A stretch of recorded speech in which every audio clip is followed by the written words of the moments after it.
Chers amis, vous pouvez vous applaudir parce qu'on l'a fait. Alors merci, ça fait extrêmement plaisir à tout le monde de se voir, ça me fait extrêmement plaisir de vous voir et j'espère que vous êtes prêtes, j'espère que vous êtes prêts parce qu'on a du travail. Il n'y en a qu'une qui est contente qu'on ait du travail. Une nouvelle page s'ouvre et nous allons, je vous l'annonce, repartir à l'offensive. Repartir à l'offensive avec une ligne politique claire, ambitieuse, collective, qui a été arrêtée au premier tour et enrichie avec vous toutes et tous entre les deux tours. Repartir à l'offensive avec une nouvelle équipe que vous venez d'élire, une équipe, je vous l'annonce, solide et solidaire. Repartir à l'offensive avec une feuille de route précise que nous commencerons à mettre en œuvre dès lundi. L'objectif, il a été donné pendant ce congrès. 1 million de sympathisantes et de sympathisants avant la fin du mandat. J'ai lu dans la presse que nous ne serions que 12 000 adhérents chez ELV et que ça n'était pas assez. C'est vrai, c'est pas assez. Pourtant, nous pouvons déjà être fiers de tout ce que nous avons fait en n'étant que 12 000.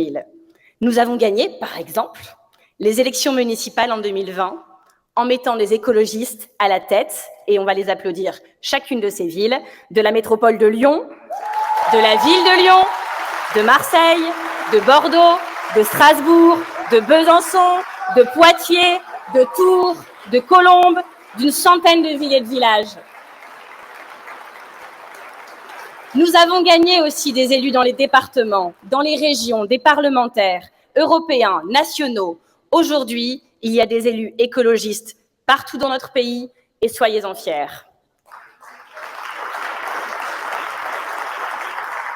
Comme nous le faisions déjà à Grenoble, à Los Angeles, à Bègles ou encore à Grande-Synthe depuis des années, nous y menons dans ces villes des politiques publiques qui changent la vie vraiment, avec des bilans concrets et chiffrables qui se comptent en centaines de kilomètres de pistes cyclables, en lignes de tramway, de bus ouvertes, en nombre de repas bio, locaux, végétariens dans les cantines, en écoles rénovées, en cours débitumés, en processus participatifs innovants, en départ en vacances pour toutes et tous, en dispositifs d'aide aux victimes de violences faites aux femmes et aux enfants, en revenus de solidarité pour les jeunes, en nombre d'arbres plantés, en nombre de logements isolés et en dispositifs de mise à l'abri. Heureusement que vous êtes là. Oui, l'écologie au pouvoir, ça change la vie.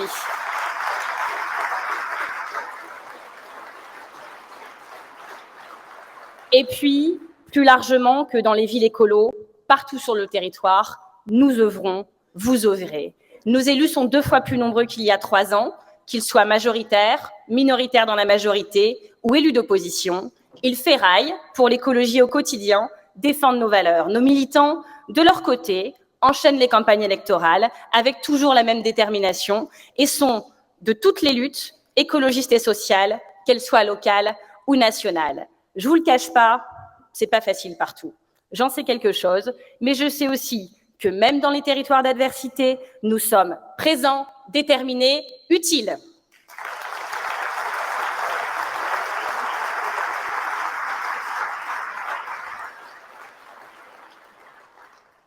Ça, c'était le monde merveilleux des écologistes. Après, je lis, parfois aussi, qu'il y aurait un hiatus entre les militants ELV d'un côté et, d'un autre, les actions terrain désobéissantes et radicales. Alors évidemment, je souris. Je souris parce que j'entends, comme l'aurait dit Coluche, que dans le milieu autorisé, on s'autorise à s'offusquer de certaines actions militantes disruptives, du genre jet de soupe sur des tableaux qui coûtent très cher, ou plus exactement sur les vitres qui protègent ces tableaux, donc tout va bien. Et la moyenne d'âge de celles et ceux qui ne comprennent pas ces actions, qui en sont choqués, ça tombe bien, c'est le but, est intéressante. Est-ce que la génération de celles et ceux qui ont fait si peu pour éviter la catastrophe est légitime pour expliquer à la jeunesse ce qui est OK ou pas? Je ne le pense pas.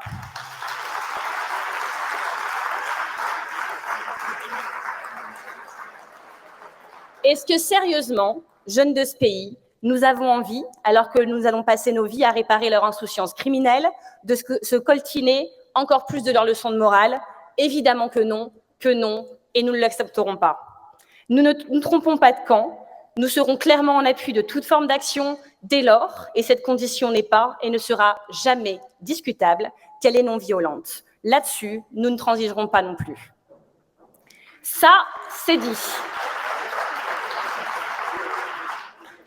Quand j'entends parler du fait que nous ne serions déconnectés des actions militantes radicales, de la désobéissance civile, du mouvement militant, je souris aussi parce que je vous connais. Je vous connais, je nous connais, et je sais que nous sommes ces luttes, que nous sommes ces actions, que nous sommes cette écologie qui se défend. Je sais aussi très bien qui a envie de raconter une histoire différente et pourquoi. Alors on va leur dire, et j'ai besoin de vous, on va leur répondre ensemble et on va leur expliquer tranquillement. Petit sondage. Qui dans cette salle a déjà marché pour le climat? Qui a été faucheur d'OGM? Pisseur volontaire de glyphosate? Qui a été soutenir une ZAD? Qui a manifesté, dans le calme, bien sûr, à Sainte-Soline contre les bassines? Qui a été au petit matin, avec son compteur Gégère, mesurer l'exposition à la radioactivité? Vous savez, c'est un sujet qui me perturbe beaucoup, le nucléaire, depuis très jeune. Sur le passage d'un train de déchets nucléaires. Qui a déjà décroché un portrait de Macron ou soutenu les décrocheurs? Qui a déjà participé à une action d'extinction d'anciennes lumineuses la nuit, s'est battu pour sauver des arbres des tronçonneuses, qui a déjà commis un délit de solidarité en venant en aide à des réfugiés, participé à animer une AMAP, un système d'échange local, un Repair Café, porter les combats écologistes avec sa casquette syndicale. Vous avez plus à voter là, ça vote, ça descend, vous faites trop de choses. Porter des combats écologistes avec une casquette syndicale de parents d'élèves, qui s'est déjà levé et cassé, qui a déjà milité ou pris une adhésion de soutien dans une association environnementaliste, et, Karima, prépare-toi, c'est ton moment, qui a déjà été suivre une chasse à courre, en forêt de Compiègne, dérouter une meute de chiens et sauver un cerf. Karima. Parfait. J'ai vu toutes ces mains se lever. Vous êtes parfaites, vous êtes parfaits. Et je vous l'annonce, votre nouvelle secrétaire nationale a déjà fait tout cela. Oui, tout cela. Et elle en est très fière.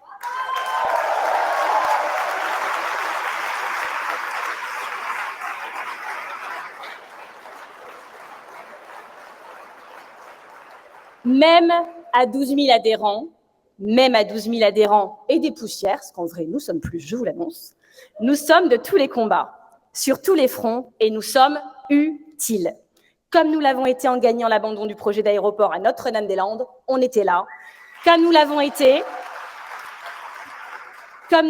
en interdisant le bisphénol dans les biberons, comme nous l'avons été en obtenant le retour des trains de nuit. Je crois que Karima, tu étais là aussi, ce jour-là. Comme nous l'avons été en imposant la fermeture de Fessenheim, comme nous l'avons été en évitant le projet de retenue collinaire à Laclusa, comme nous l'avons été en gagnant en Europe l'interdiction d'importer des produits qui contribuent à déforester. Et comme nous le serons, comme nous allons gagner. Parce que oui, nous allons gagner sur la sortie du nucléaire, sur le retour des aides au maintien du bio, sur la constitutionnalisation de l'IVG, sur l'interdiction de la chasse à courre et de la corrida, sur les zones marines protégées, sur la fin des coupes rases, sur des vrais moyens pour l'isolation des logements, sur les violences faites aux femmes, aux enfants, l'augmentation généralisée des bas salaires et sur beaucoup d'autres choses. Sur tout cela, oui, nous gagnerons.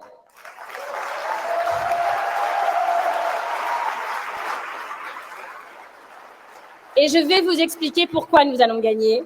C'est très très simple. Nous gagnerons parce que nous n'abandonnerons pas tant que nous n'aurons pas gagné.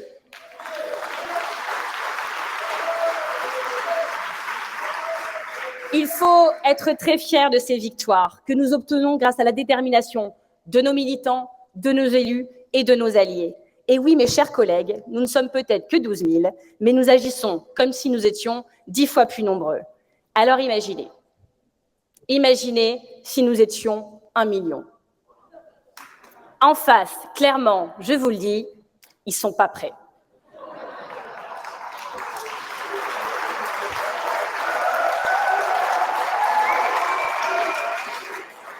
Déjà, ils perdent les pédales. Ils nous accusent de tous les noms. Éco-totalitaire. Ça, c'est quand des barons locaux has-been s'emporte dans une tribune défendant la corrida.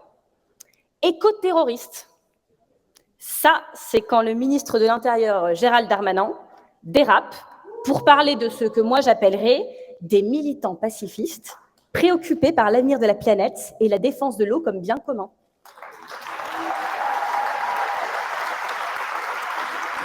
Alors, à votre avis, quand on sera 1 million, de quoi nous qualifieront-ils? 1 million de dévoreurs d'enfants, peut-être. Je tiens par avance à les prévenir, je suis végétarienne, qu'ils se rassurent. La vérité, c'est qu'ils ne sont pas prêts. Ils ne sont pas prêts à voir se lever devant eux un grand mouvement écologiste, et on les comprend, mais on va le faire quand même. Je veux rassurer celles et ceux qui tremblent en leur disant solennellement ce soir, ne vous inquiétez pas, ça va bien se passer. Sauf peut-être pour Gérald Darmanin. Lui, on ne le lâchera pas, mais il sait pourquoi.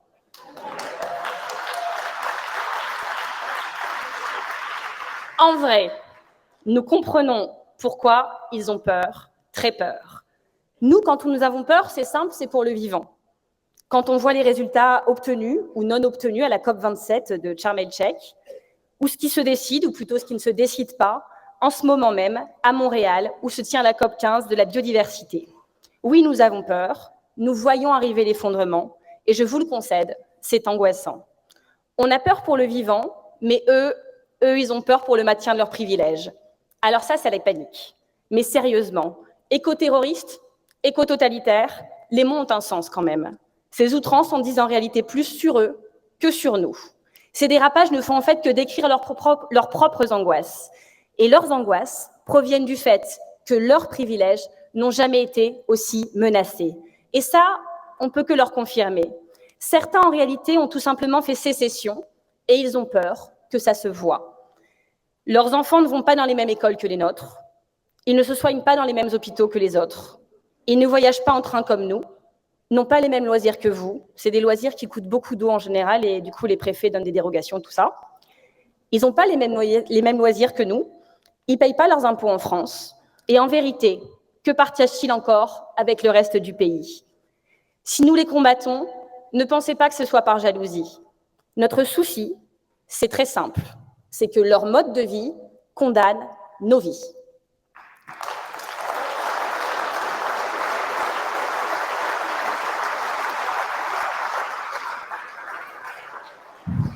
Accrochez-vous à vos chaises, la phrase suivante va vous faire mal. Le patrimoine financier de 63 milliardaires français émettent autant de gaz à effet de serre que celui de la moitié des ménages de ce pays. Ils exploitent, ils asphyxient, ils condamnent le vivant pour le reste des temps, car les destructions qu'ils organisent, qui les enrichissent, sont irréversibles.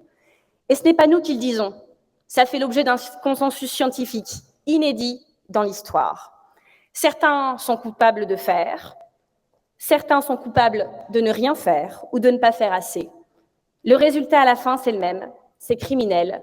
Oui, c'est criminel. Ils pensent qu'en peignant en vert leur monde de pollution et de destruction, on ne se rendra compte de rien et que l'on acceptera cette fuite en avant environnementale et sociale. Eh bien non, la vérité, c'est que leur inconséquence, leur confort, leur égoïsme, je dirais, va tuer des dizaines de millions de personnes, détruire notre futur, le vivant, de manière irréversible. Pourquoi acceptons-nous cela collectivement?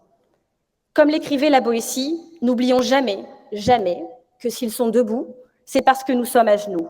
Pas vous spécifiquement dans cette salle, mais tout le monde et de manière générale. Chaque jour, collectivement, nous consentons à ce système de domination, un peu par intériorisation des oppressions, un peu par fatigue, un peu par lâcheté, un peu par déni, un peu par peur, et sûrement pour des tas d'autres raisons.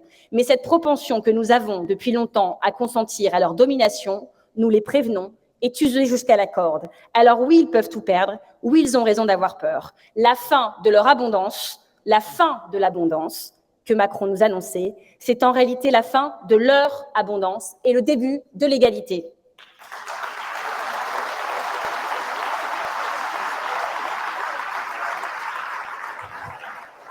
La décroissance, ce sera la fin de leur croissance, car nos salaires, eux, n'augmentent plus depuis longtemps.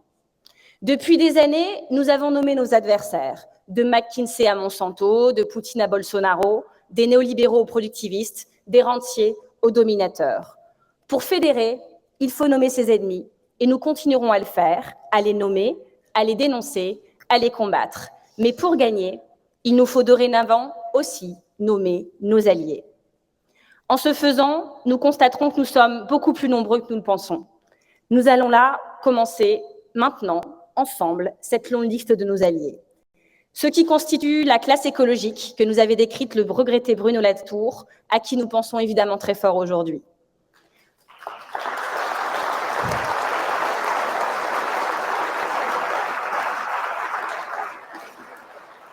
Cette classe écologique, ce sont les parents, les grands-parents inquiets pour leurs enfants. Ce sont les paysans, les paysannes, broyés par le modèle agricole industriel qui détruit nos sols. Ce sont les esprits rationnels qui veulent tenir compte du message des scientifiques. Les promeneurs, les promeneuses qui sont émus quand ils se promènent en forêt. Les amoureux, amoureuses de la faune qui rêvent devant les documentaires célébrant la vie sauvage. Les familles d'enfants asthmatiques, les victimes de cancers pédiatriques. Les ouvriers inquiets de leurs conditions de travail, de la menace permanente de délocalisation et aussi de leur santé, des risques industriels, tout comme les riverains qui vivent à proximité de leurs usines. La classe écologique, ce sont les personnes en situation de précarité qui réalisent que la solution durable à ces problèmes nécessite un changement radical de modèle et un nouveau pacte social juste et partagé. Notre jeunesse, lucide, déterminée, qui se mobilise et qui ne comprend pas que nous ne paniquions pas.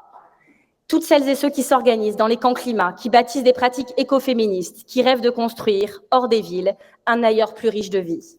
Les artisans, fiers de leur savoir-faire, de leur connaissance des territoires, qui ne peuvent se résoudre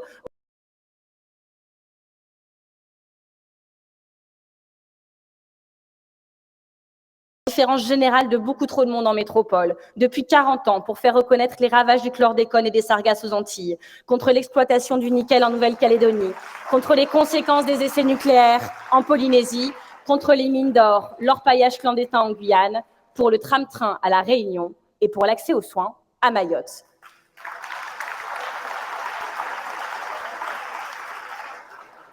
Il y a aussi les entrepreneurs, les entrepreneuses, conscients des limites planétaires et de la nécessité d'une nouvelle relation au travail, qui inventent de nouvelles façons de faire. Les aidants, les soignants, les enseignants, qui connaissent la valeur du soin, de la coopération, du partage, qui contribuent à la société du lien. Les simples citoyens, les simples citoyennes, conscientes de l'importance du convivialisme et qui veulent refaire société. Celles et ceux qui comprennent, ou plutôt qui ne comprennent pas, que les panneaux publicitaires lumineux soient toujours autorisés. Et celles et ceux qui ne vont pas réussir à se chauffer cet hiver et sont choqués quand des ministres, oui des ministres du gouvernement de la France, nous disent de ne nous chauffer qu'à 19 degrés, d'éteindre notre Wi-Fi la nuit, même ministres que l'on voit ensuite arborer fièrement en symbole de leur engagement écologiste héroïque pour la sobriété, un col roulé, avant de s'engouffrer dans leur jet privé pour des trajets qu'ils auraient pu faire en train. Cette phrase était très longue, je sais, elle aurait pu même l'être encore plus. Il faut dire qu'il les empile au gouvernement. Toutes ces personnes que je viens de citer constituent la classe écologique. Si l'on fait la somme de toutes ces personnes, on voit bien que l'écologie politique a un potentiel pour devenir majoritaire dans notre pays et dans tous les autres. Mais cette classe écologique, aujourd'hui, n'est pas consciente d'elle-même. Il nous incombe, à nous, mouvement de l'écologie politique, de la révéler, de la structurer, de l'organiser, de la rendre fière d'elle-même et de la mettre en action. C'est notre responsabilité.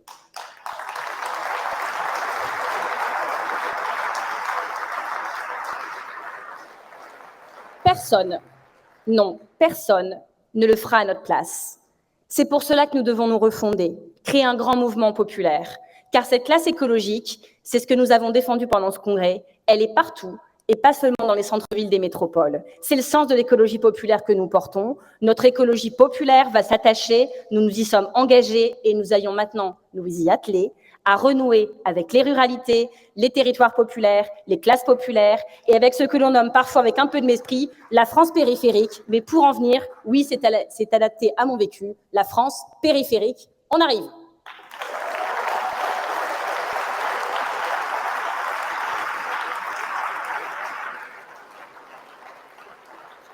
Alors, oui, j'ai fixé l'objectif d'un mouvement à 1 million de sympathisants avant la fin du mandat.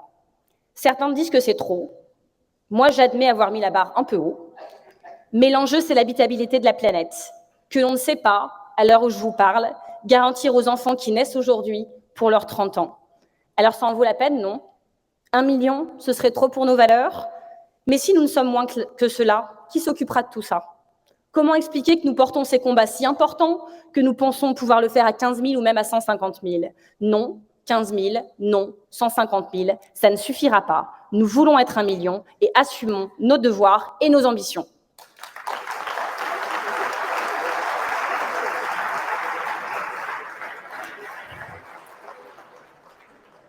Comment allons-nous faire?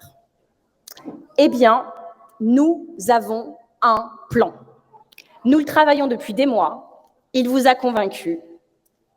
Premièrement, il nous faut mener la bataille culturelle.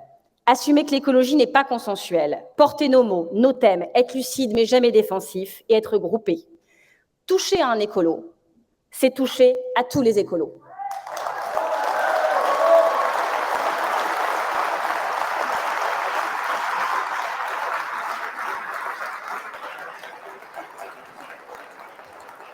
Eux, ils ne sont pas prêts, mais vous, vous êtes prêts, c'est bon.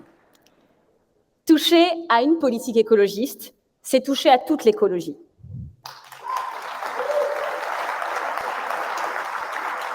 Nous allons, ensemble, instaurer la solidarité totale, je dis bien totale, entre nous, organiser notre capacité à défendre collectivement les nôtres.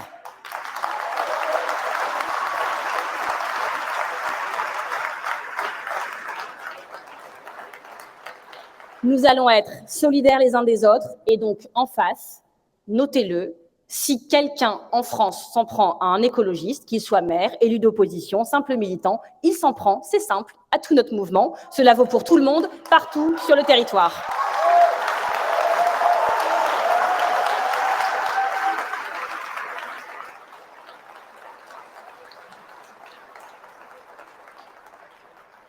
Mais je vous l'annonce, on ne va pas juste jouer en défense. Oui, on boycotte la Coupe du Monde du Qatar, mais on a quand même le droit aux métaphores footballistiques.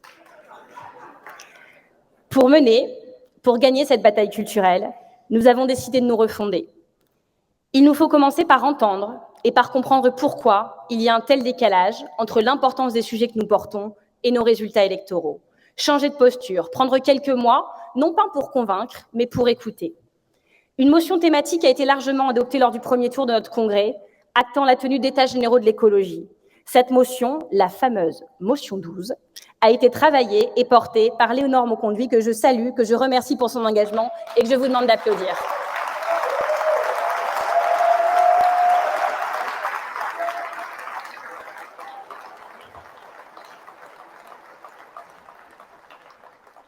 J'ai une annonce à vous faire.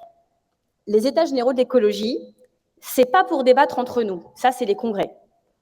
On l'a fait. Les états généraux de l'écologie, c'est tout l'inverse. C'est nous ouvrir, c'est aller écouter, grâce à une enquête nationale, grâce à des lieux d'écoute et des débats mis en place aux quatre coins de la France. Aller écouter ce que les Françaises et les Français, proches ou non de nous, attendent de l'écologie. Nous lançons d'ailleurs dès aujourd'hui un site sur lequel celles et ceux qui sont intéressés par ce processus puissent les rejoindre. Vous allez voir, c'est très simple, ça s'appelle lesécologistes.fr. Ça vous va? C'est dans le cadre de ce processus que nous devons faire le bilan de la présidentielle. Alors déjà, on va remercier Yannick et ses équipes d'avoir mené ce combat.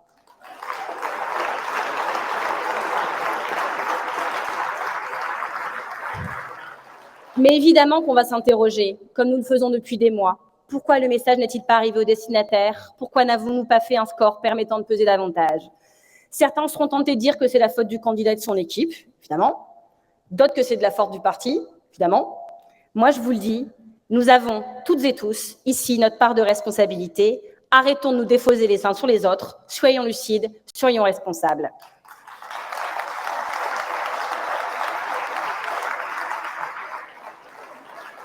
Parce qu'en démocratie, quand un peuple n'est pas content de ses dirigeants politiques, ce n'est pas le peuple qu'on change, ce sont les dirigeants qui doivent changer. Eh bien, ensemble, c'est exactement ce que nous allons faire. Nous allons changer. Notre mouvement doit être accueillant, inclusif et bienveillant.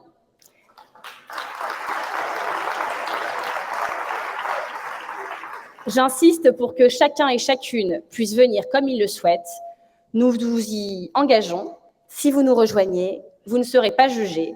Pour être clair, venez comme vous êtes. Chez McDonald's, le seul truc qu'on en prend, c'est leur slogan.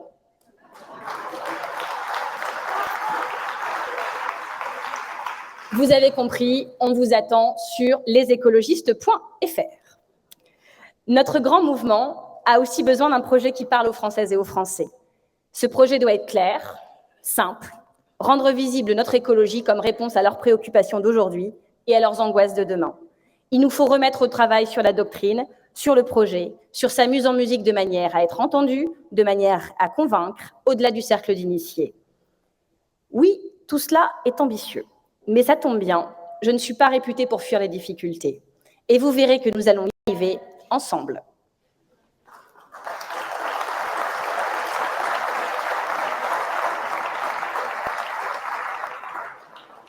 Comme j'ai conscience de vous en demander beaucoup, je vais prendre aussi ma part d'engagement. Et je le ferai avec mon caractère. Là, il y a une sorte de stupeur. J'ai entendu qu'on me reprochait d'être tout le temps souriante et pas assez sérieuse. Évidemment que j'ai pris conscience, il y a bien longtemps maintenant, de la gravité de la situation environnementale, politique dans laquelle nous sommes. Évidemment que cela m'angoisse. Mais face à l'éco-anxiété que nous ressentons toutes et tous dans cette salle, face aux difficultés militantes que nous éprouvons, chacun réagit à sa manière. Moi, j'ai choisi d'être de bonne humeur, de garder le sourire en toutes circonstances, et c'est comme ça.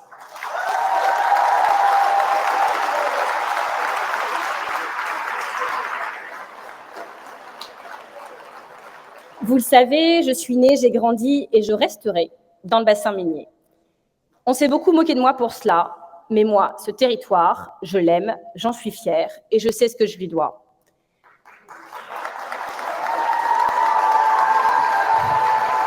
Ah, je crois qu'il y a mon groupe local là-bas. Merci les copains. Chez moi, on meurt plus jeune que partout ailleurs en France. Quand on habite à Hénin-Beaumont, on vit en moyenne 5 années de moins qu'un ou une Parisienne. Mais qui s'en préoccupe? Macron, en campagne présidentielle, était venu sur place incriminer l'alcoolisme et le tabagisme. Il avait juste oublié de parler de l'amiante, de la silicose, du travail qui abîme, de la pauvreté qui tue dans l'indifférence, du désert médical le plus peuplé de France avec la Seine-Saint-Denis, des perchlorates issus des obus des 2 guerres mondiales qui se désagrègent encore dans le sol et contaminent nos nappes phréatiques pour des centaines d'années, des camions qui ravitaillent notre Auchan, le plus grand du monde, construit sur les champs de mon arrière-grand-père, des entrepôts logistiques qui ont fleuri autour, de leur impact sur nos poumons, de la nouvelle ligne très haute tension, du record de France de sites Céveso au kilomètre carré dans le secteur, des patrons voyous de Métal Europe qui ont souillé la terre et se sont volatilisés sans en compenser les dégâts, alors qu'encore cet automne, 7 nouveaux enfants étaient diagnostiqués atteints de saturnisme. Ce sont des réalités palpables au quotidien, dès l'école primaire, qui font qu'il n'y a pas besoin d'être épidémiologiste pour comprendre que l'environnement tue, que les injustices sociales et environnementales sont souvent liées, que ces industries d'ailleurs, dont personne ne veut ailleurs, s'installent chez nous et que ce n'est pas par hasard, comme si finalement nous n'étions plus à ça près. Alors oui, je me suis engagée pour la santé environnementale, pour la justice sociale, pour ce territoire difficile, et les combats que je continuerai à mener pour lui vaudra pour tous les territoires difficiles de France.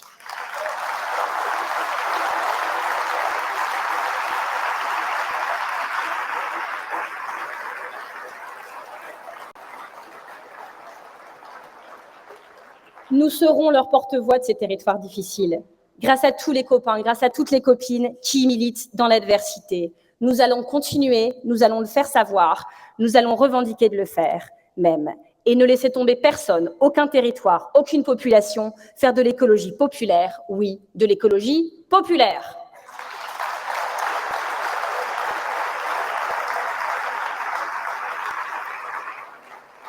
Mon combat, vous le savez, c'est aussi un combat contre l'extrême droite et sa principale officine, j'ai nommé le Rassemblement national. Ils sont de moins en moins rassemblés d'ailleurs, vous avez remarqué. J'expérimente depuis 2014 dans ma ville ce que c'est que l'extrême droite au pouvoir.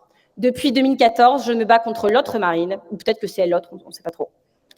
Mais en tout cas contre la haine, contre la violence, contre la peur sur laquelle elle prospère.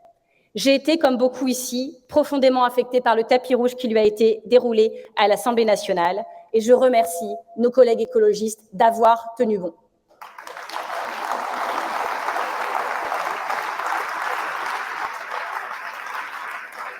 Les atermoiements de la majorité présidentielle entre les deux tours des législatives, déjà, étaient scandaleux. On n'oublie pas, on ne pardonne pas. Nous, entre les deux tours de la présidentielle, nous avons fait le travail, sans pudeur de gazelle, pas pour Macron, mais pour la France. Ça fait des années que je les pratique, je les connais par cœur. Merci à celles et ceux qui m'ont aidé à les décrypter, à mettre des concepts, à mettre des mots sur ce que je vivais pour mieux le tenir à distance. Leurs obsessions rances, dangereuses, leurs méthodes vicieuses, leurs intimidations, leurs menaces, leurs perversités. Ils pensaient me faire craquer, ils m'ont rendue plus forte. Ils s'acharnaient, conseil municipal après conseil municipal, tribune municipale diffamatoire après tribune municipale diffamatoire, tous les mois. Ils ne savaient pas qu'ils étaient en train de me former.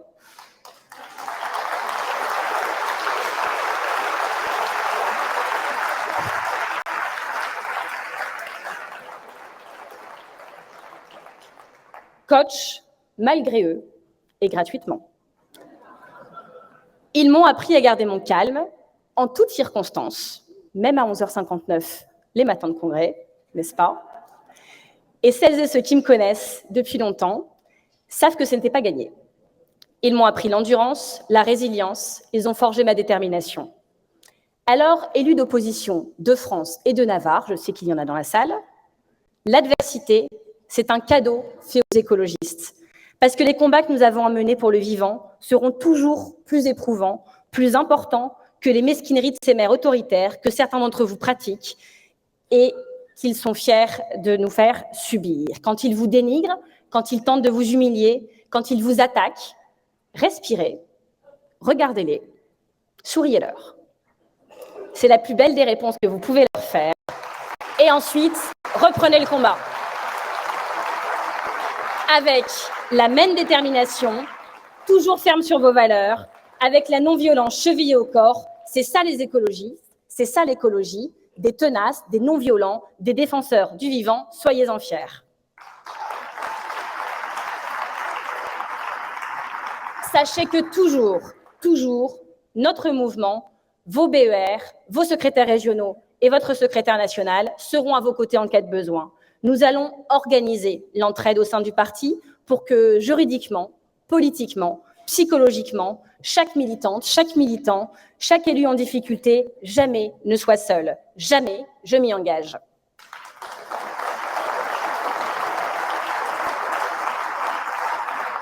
Ce sera une priorité pour moi qui est toujours pu compter sur la solidarité du mouvement, de ses militants, de ses secrétaires nationaux successifs, que je remercie.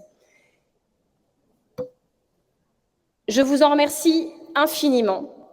Sûrement n'y serais-je pas arrivée sans vous. Et aujourd'hui, c'est à mon tour de me mettre à votre service à plein temps. C'est un autre de mes engagements. Je reste évidemment ancrée à Hénin-Beaumont, conseillère municipale. L'inverse leur aurait fait trop plaisir. Je continuerai aussi le combat aux côtés des conseillers régionaux des Hauts-de-France, mais je quitterai dans les semaines qui viennent mes fonctions à l'agglomération d'Hénin-Carvin pour me mettre en conformité avec notre grille de non-cumul interne.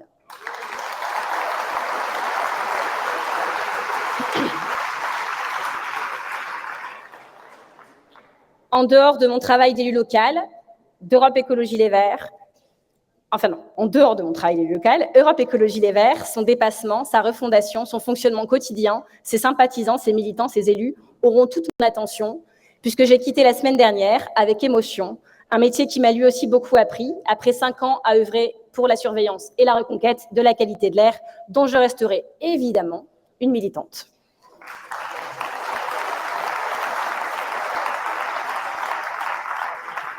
Vous connaissez maintenant mon état d'esprit. Maintenant, je vais vous parler de la ligne. Ah, la ligne. Durant ce congrès, avec les copines et les copains de la suite, on a produit un livret de 100 pages, une motion d'orientation, une grosse dizaine de motions thématiques, et on a eu beaucoup d'occasions, comme les autres motions, de nous exprimer dans des débats régionaux, dans la presse, etc. Certains disent que peut-être c'est parce que je suis une femme, et donc il pourrait y avoir un doute sur la question. On me demande souvent quelle est la ligne tondelier. Puisque cela a l'air d'en préoccuper certains et certaines, nous allons clarifier cela ensemble. Je vous le concède, je ne suis pas une théoricienne. Je ne suis pas quelqu'un qui vivrait H24 dans le monde des idées, et d'ailleurs, ça ne veut pas dire que je n'aime pas les idées. Ça ne signifie pas que je pense rien, même si je suis une femme, mes convictions sont ancrées. Et puis en fait, le sujet, ce n'est pas la ligne tondelier. La ligne que je défends ne m'appartient pas. Elle est portée par un collectif militant large, et aujourd'hui par notre parti, qui l'a clairement validée il y a 15 jours, et à 90% il y a une demi-heure.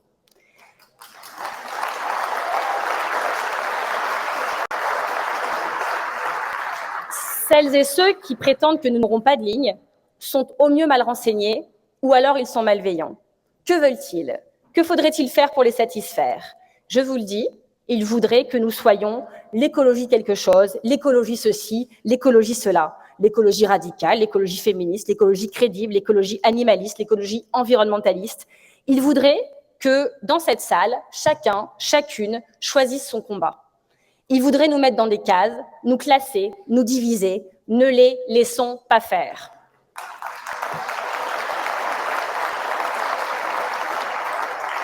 Ma ligne, pour celles et ceux qui se posaient la question, de manière toujours bienveillante évidemment, c'est de refuser les subdivisions qui visent à nous affaiblir. Ne rentrons pas dans leur jeu. Soyons tous là à la fois, parce que si nous ne sommes pas tous là, alors nous ne serons rien. Refusons de nous laisser amputer de telle ou telle partie de notre identité politique en la réduisant à un seul épithète. Soyons nous-mêmes, soyons écologistes, pleinement, sans complexe, sans honte, sans autolimitation. Je sens bien quand même qu'il me faudra lâcher un mot, un moment, un mot qui résume ma démarche, mon approche. Alors si vous voulez, malgré tout, un épithète, le voici. Notre ligne, c'est l'écologie indivisible.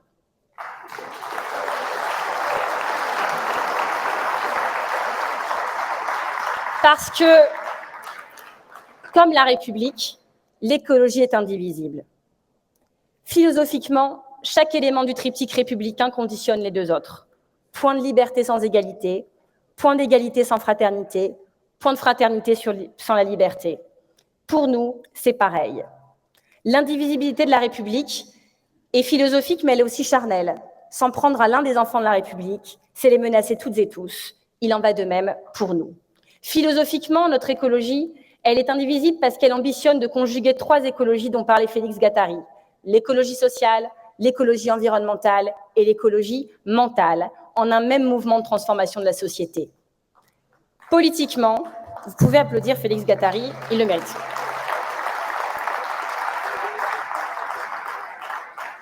Politiquement, affirmer l'indivisibilité de l'écologie, c'est faire de notre unité une priorité.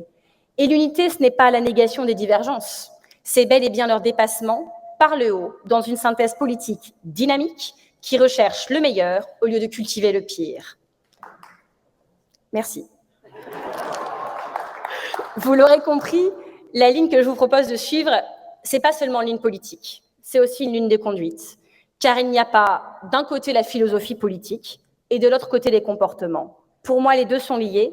La question de l'unité des écologistes est la clé de voûte de toutes les cathédrales que nous prétendons construire. Nous comporter ensemble avec davantage de sororité et de fraternité, voilà la ligne que je défends.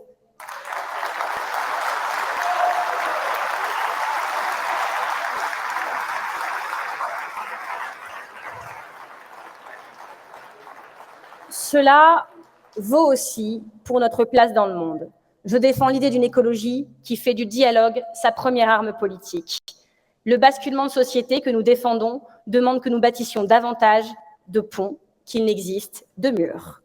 L'écologie indivisible, vous la connaissez, c'est l'écologie rassembleuse, fédératrice et enthousiaste qui nous a fait gagner toutes ces grandes villes. Alors, on va continuer de gagner et on le fera ensemble.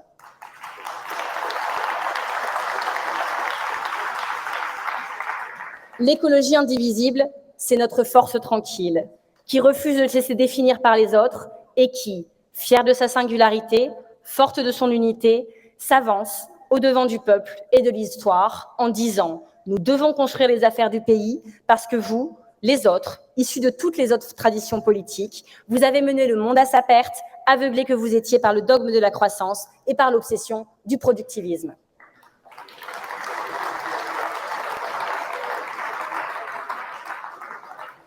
Le monde va mal. Partout, pourtant, des femmes et des hommes se lèvent pour refuser l'arbitraire. Je ne peux pas citer tous les combats, mais laissez-moi en saluer deux emblématiques des luttes pour un autre monde, une autre existence, une autre destinée pour l'humanité. En Chine, la stratégie absurde et totalitaire de verrouillage généralisé du zéro Covid, combinée à la violence du capitalisme barbare qui fait produire des iPhones par des travailleurs qu'on exploite sans payer les primes promises, a fait éclater des révoltes de grande ampleur. Et voilà que soudain nous reprenons espoir. Un autre régime est possible, en Chine, que celui qui prive le pays des libertés démocratiques élémentaires et persécute les Ouïghours.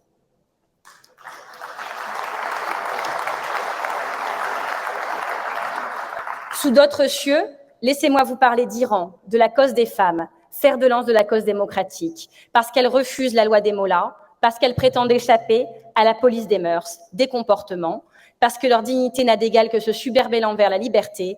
Nous devons tout aux Iraniennes. Nous leur devons le soutien, nous leur devons le respect, nous leur devons la détermination à les défendre partout, tout le temps, elles, les droits des femmes, de toutes les femmes, à disposer librement de leur existence.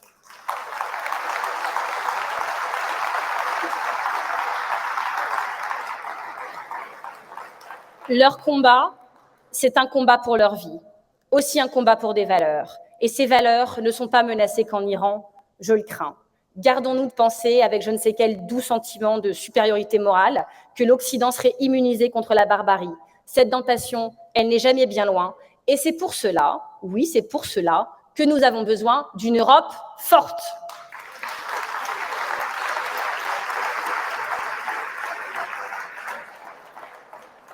Les autres familles sont déchirées sur ces sujets. Nous sommes les seuls à être clairs et à l'assumer. Nous souhaitons une Europe forte et nous souhaitons une Europe fédérale.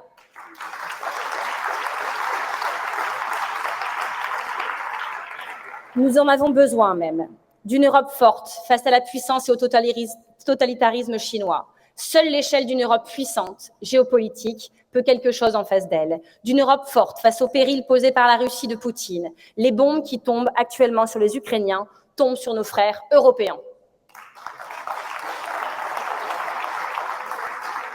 Seule une Europe puissance militaire peut garantir à terme le respect du droit international et le retour de la Crimée dans la nation ukrainienne.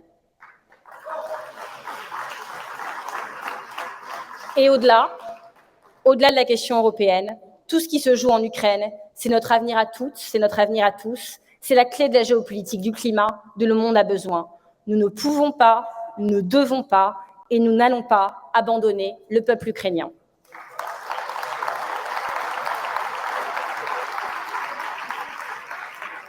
Nous avons aussi besoin d'une Europe forte face à l'extrême droite, d'une Europe forte face au néolibéralisme. Seule une Europe puissance politique, sociale, démocratique peut nous protéger et c'est pourquoi, pour assumer notre singularité sur ces questions européennes et sans suspense, nous présenterons une liste écologiste aux européennes.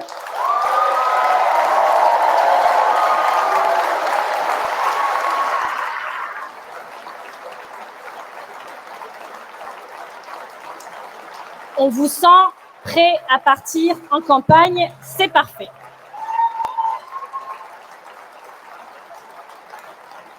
Cette question de notre autonomie aux européennes, c'est une ligne très clairement affirmée dans ce congrès à 90%, et ça sert à ça, les congrès. Nous sommes pour plus d'Europe fédérale, comme l'a réaffirmé le congrès aussi des Verts européens la semaine dernière. Mélanie Vogel, tu étais. Pour certains, ces questions semblent secondaires, pas pour nous. Nous pensons au contraire que l'Europe doit être au cœur de notre projet politique. L'Europe n'est pas un problème, l'Europe, c'est notre avenir et nous allons le défendre.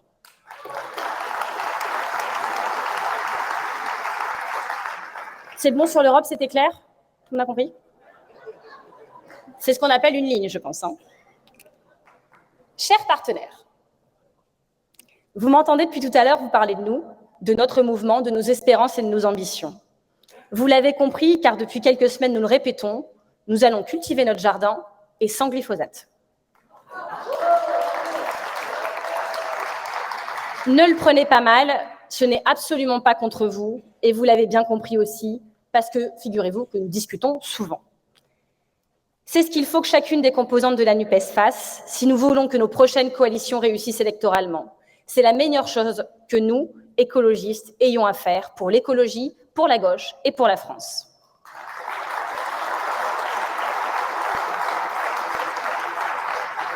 Évidemment que nous allons continuer à travailler ensemble, avec Génération S, avec Génération Écologie, avec nos partenaires écologistes. Vous les applaudissez tout de suite. Je ne fais pas la suite tant qu'on ne les a pas applaudis, eux. Avec Région et Peuple Solidaire aussi, qui sont là aujourd'hui, nos partenaires régionalistes. Vous allez pouvoir continuer à applaudir, puisqu'on va applaudir le Parti Socialiste, le Parti Communiste, la France Insoumise. Je vois Manon ici. Manon, on t'aime. On t'aime aussi. Merci d'être là. Nos partenaires de la NUPES.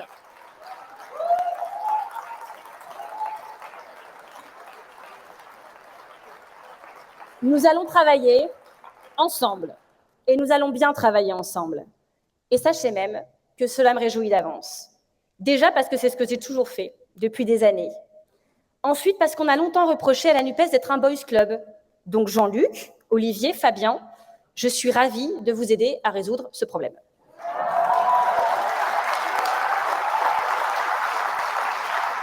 Et puis, enfin, et surtout d'ailleurs, parce que les combats que nous avons à mener ensemble, tout de suite, sont nombreux, à commencer par les retraites.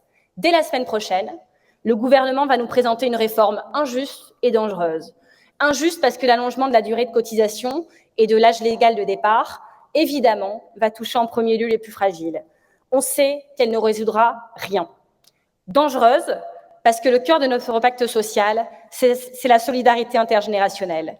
Mais comment voulez-vous que dans 10 ans, que dans 15 ans, les jeunes acceptent de payer pour des aînés si ceux-ci leur ont laissé une planète à plus 3 degrés sans accepter de changer leur propre façon de vivre. Les gens qui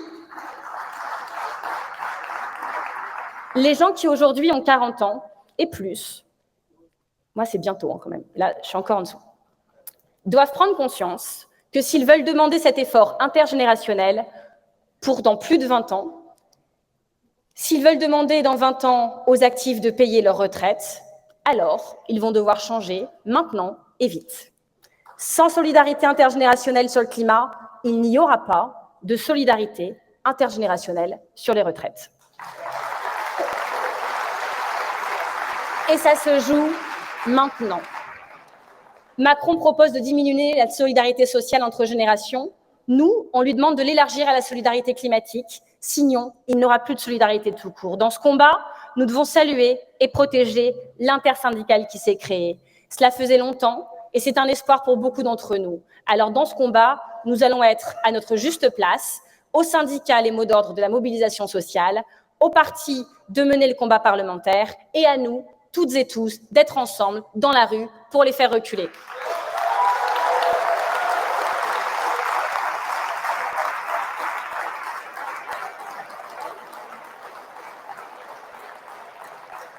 J'ai pris les noms de toutes celles et ceux qui applaudissent et préparez-vous parce que je sens que début 2023, nous allons beaucoup marcher et que contrairement au président, nous, ce sera dans le bon sens, celui des droits sociaux.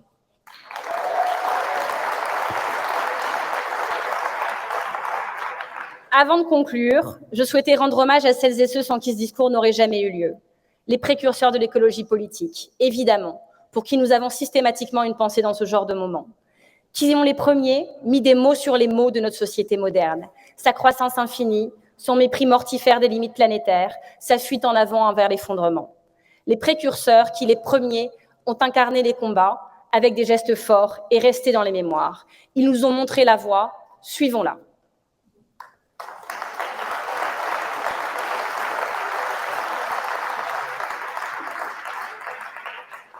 Quand l'un d'entre eux disparaît, nous nous racontons le parcours de ses fondateurs, parcours qui ont toujours suscité beaucoup d'admiration chez moi. Oui, il et elle forcent le respect. L'un d'entre eux nous a quittés lundi, et nous l'avons toutes et tous évidemment dans nos cœurs aujourd'hui. On en a parlé tout à l'heure, vous lui avez rendu, chers collègues de LV Franche-Comté, un hommage vibrant. Il s'appelait Alain Fousseret, une crise cardiaque l'a emporté sans prévenir à l'âge de 66 ans, et nous sommes encore sous le choc de la nouvelle. Militant écolo engagé aux Amis de la Terre, puis au Vert dès 1984, il a été entre autres co-secrétaire national, candidat à d'innombrables élections, vice-président de la Franche-Comté, c'était avant. Il a fait partie de ceux qui ont passé leur vie à se battre pour l'avenir de nos enfants.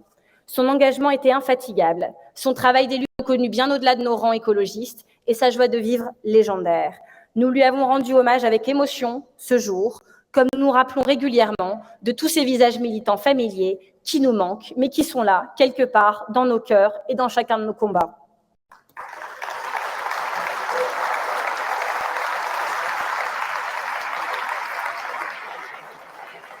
Pour elle, pour eux, nous allons continuer. Grâce à vous les militantes et les militants, que je remercie pour tout, car ce mouvement vous doit tout et ne serait rien sans vous. Grâce aux salariés aussi, aux salariés nationaux et régionaux d'Europe Écologie Les Verts. Clairement, ils ne sont pas assez. Mais ils et elles sont de grande qualité. Pour travailler avec eux depuis des années, je peux vous dire que vous n'imaginez pas tout ce qu'ils peuvent faire à longueur de journée, de semaines, de mois, d'années, pour vous, pour le mouvement, pour l'écologie politique qui leur doit beaucoup. Alors continuez d'applaudir parce qu'on va les remercier, nos salariés du siège national, Caroline, François, Julien, Mathias, Sébastien, Serge et Jérôme. On va aussi remercier leurs prédécesseurs qui se sont succédés au service de notre mouvement depuis bientôt 50 ans. Oui, 50 ans, et nous les fêterons en 2024. Et ça sera une grande fête pour l'écologie.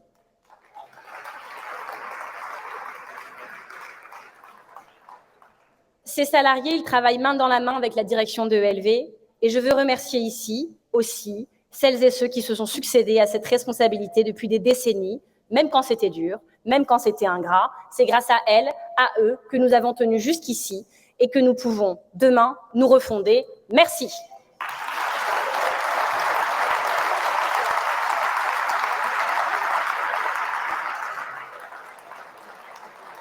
Et puis merci à vous, les délégués du Congrès, qui avez traversé la France pour participer à ce moment important. J'espère que vous ne regrettez pas d'être venus quand même. Jamais. Chacun dans vos motions, vous avez œuvré depuis des mois à la réflexion collective en vue de ce congrès. Réfléchissez à la meilleure manière de redynamiser l'écologie politique, enchaîner les réunions, les rédactions de motions et les négociations. Merci particulièrement à Géraldine, à Hélène, à Claire, à Mélissa, à Sophie. Ensemble, nous avons mené des débats enrichissants, respectueux et convergé vers un texte dans lequel chacun se retrouve. Merci au prochain BE, une équipe solide et solidaire. Je vais leur demander de venir nous rejoindre ici sur scène. Alain Coulombelle, on va commencer par toi. C'est pour que tout le monde voit que je t'aime. Oui, c'est un parrain. François, tu repars. Alain Coulombelle, où est-il? Je veux que tout le monde voit que je t'aime. Tu viens.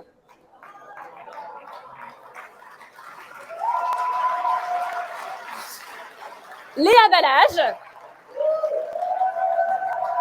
qui va s'occuper des journées d'été, de l'événementiel, de la communication et qui, avec Jérémy Crépel, a assuré un intérim impromptu avec brio, énergie, enthousiasme. Merci Léa. Jérôme Gully, qui va s'occuper avec nous du projet de la prospective de la riposte.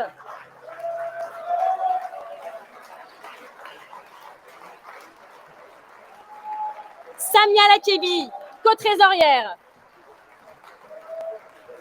Olivier Bertrand qui va s'occuper des élections.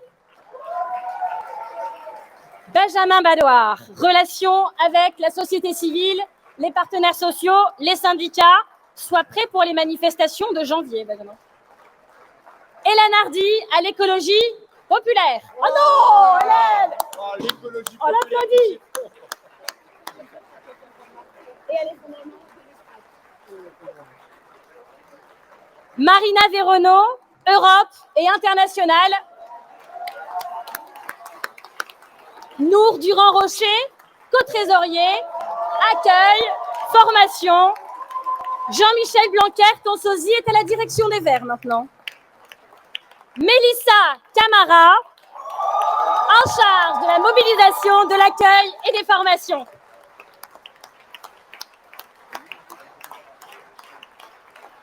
Claire Desmar, secrétaire nationale adjointe.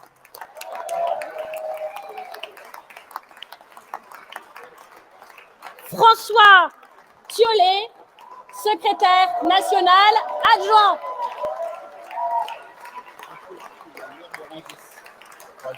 Sophie Bussière, porte-parole.